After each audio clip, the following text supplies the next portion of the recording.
Chers agripreneurs, dans cette vidéo, nous allons aborder l'épineux sujet, l'important sujet, l'actuel sujet sur l'irrigation. C'est aujourd'hui un sujet capital lorsque vous voulez faire dans l'agriculture. Avec la notion de changement climatique, si vous n'avez pas justement si vous ne mettez pas un point d'honneur sur l'irrigation, l'arrosage de vos plantes, vous allez perdre beaucoup en efficacité et même en efficience. Et dans cette vidéo, nous allons vous balader un peu dans notre espace de contre-saison où nous avons engagé 30 000 m² de gombo pour que vous voyez comment on essaye de se débrouiller entre guillemets avec l'irrigation. Vous savez, on n'a jamais eu la meilleure solution. On est toujours en train de chercher entre telle technologie et telle autre ce qui peut fournir le meilleur rendement. Donc, ne quittez pas l'irrigation comme si vous étiez vous-même sur le terrain. C'est tout de suite après le jingle.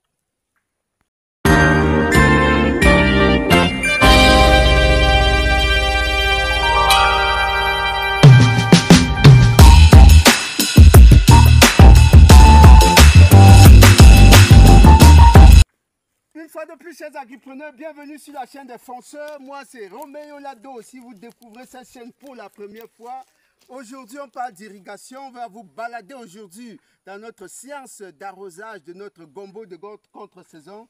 Venez à montrer comment ça évolue ici. Là, on doit faire déjà ce qu'on appelle démarrage parce que là, on a mis trop de pieds. Il faut enlever, ne laisser que 2 ou 3 pieds. Hein. On doit le faire dans tous les poquets. Comme vous pouvez le voir, on doit faire le démarrage. Mais ce dont les plants ont le plus besoin, c'est de l'eau. Et pour pouvoir irriguer, il faut un certain nombre de choses. Il faut, comme vous allez le voir tout de suite, il faut du matériel, bien entendu. Vous voyez des fûts là, c'est des matériels importants pour stocker de l'eau.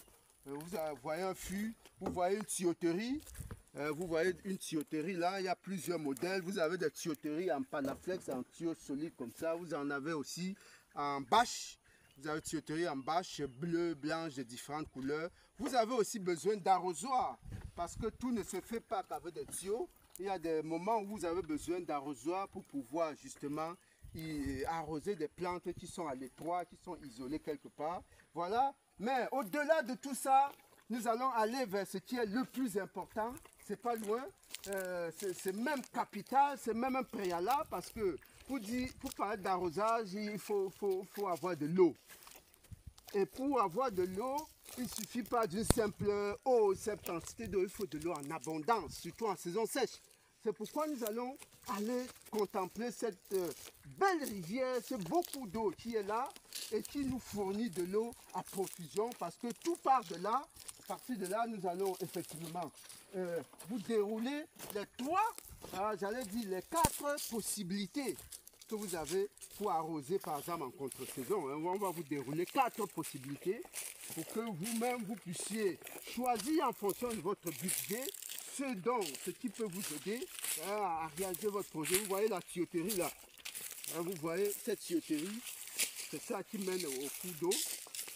On va aller, c'est ici notre point de captage.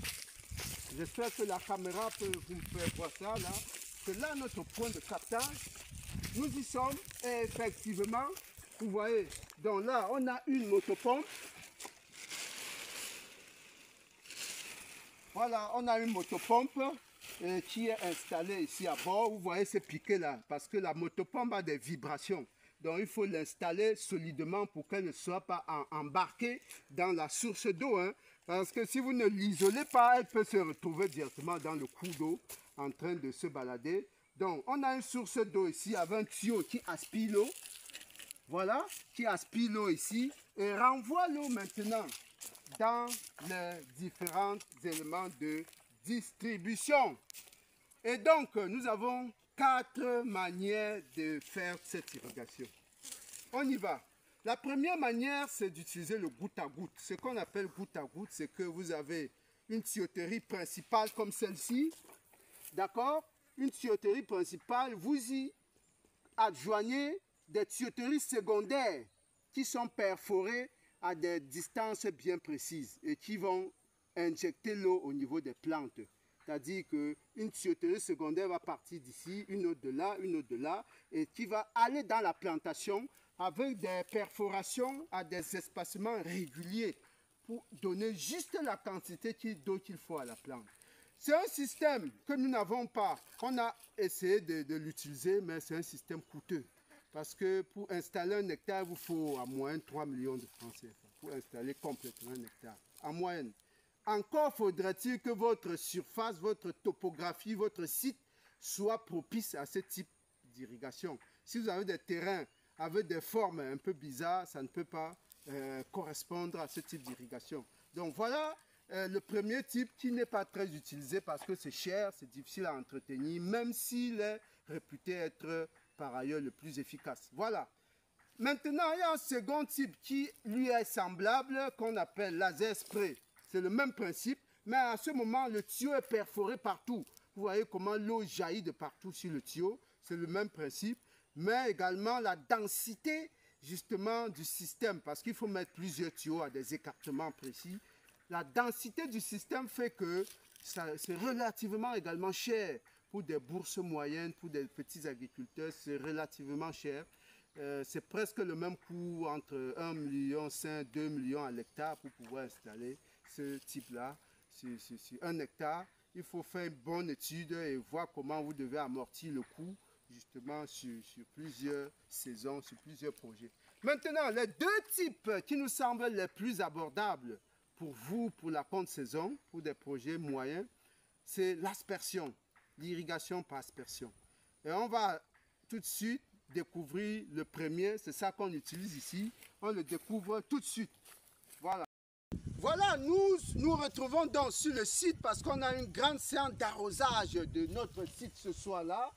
On a une grande séance d'arrosage. Vous pouvez voir le gombo est déjà à 3-4 feuilles, une dizaine de jours.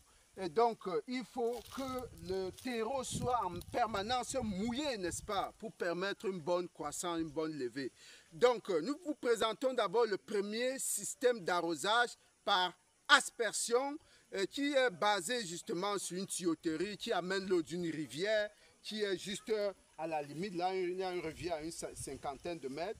Donc, il y a la tuyauterie qui amène l'eau et bien entendu, il y a bien entendu cette tuyauterie-là, voilà, qui est reliée à cette station qui est fixe. J'espère qu'il faut reculer pour qu'on voit bien. Là. À cette station fixe et qui va donc projeter l'eau sur un diamètre d'environ 30 à 40 mètres, suivant la pression de la motopompe. Donc voilà, donc cette station ne bouge pas, et tout simplement parce qu'on a fixé les trépieds. Voilà, donc vous allez voir comment, on vient de lancer la motopompe, vous allez voir comment ça va fonctionner là. Ben voilà, la pression n'est pas encore très forte, on va augmenter la pression pour que vous voyez.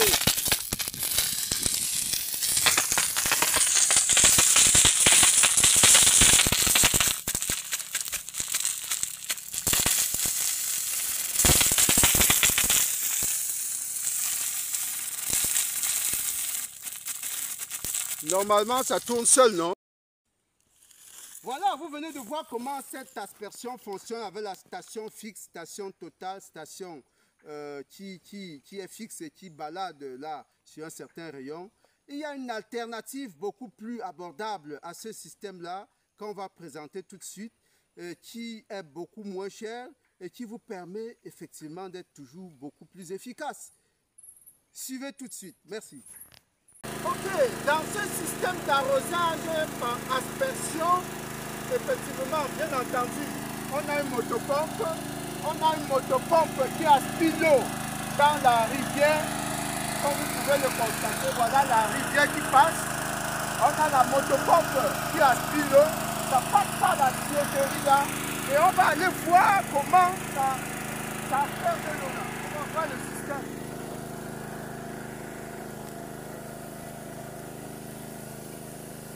Alors, vous voyez comment le système est constitué. Vous voyez, ici, on a fait une adaptation. On a fait une adaptation avec justement un petit pistolet là qui éjecte l'eau et qu'on peut moduler. Vous voyez comment en modulant le bout là, ça modifie effectivement le jet d'eau, le type de jet d'eau. Vous pouvez donc aller à pratiquement plus de 20, plus de 30 mètres, suivant la pression que vous mettez sur la motopompe. Vous voyez, avec ce jet-là, ça va plus loin. Maintenant, si vous voulez arroser les plantes qui sont rapprochées, vous modifiez le jet d'eau, ça revient beaucoup plus proche de vous. C'est un système extrêmement simple, extrêmement efficace et beaucoup moins coûteux que la station fixe avec l'asperseur. Voilà le système présenté de manière pratique. Voilà, on est à la fin de cette vidéo. Merci d'avoir regardé. Choisissez votre mode d'irrigation en fonction de votre site, en fonction de votre budget, en fonction des cultures que vous allez mettre en place, en fonction de votre vision sur le long terme. Tout cela est important pour mettre en place un système d'irrigation, parce qu'un système d'irrigation, ce n'est pas seulement une motopompe et des tuyaux, c'est parfois aussi un réservoir, un système de captage, de la tuyauterie, etc., etc. Il faut voir les choses dans leur globalité. C'est ainsi que vous allez faire des économies d'échelle, c'est ainsi que vous allez faire des marges substantielles sur un certain nombre de projets. Merci, à très bientôt pour la suite des vidéos. Merci.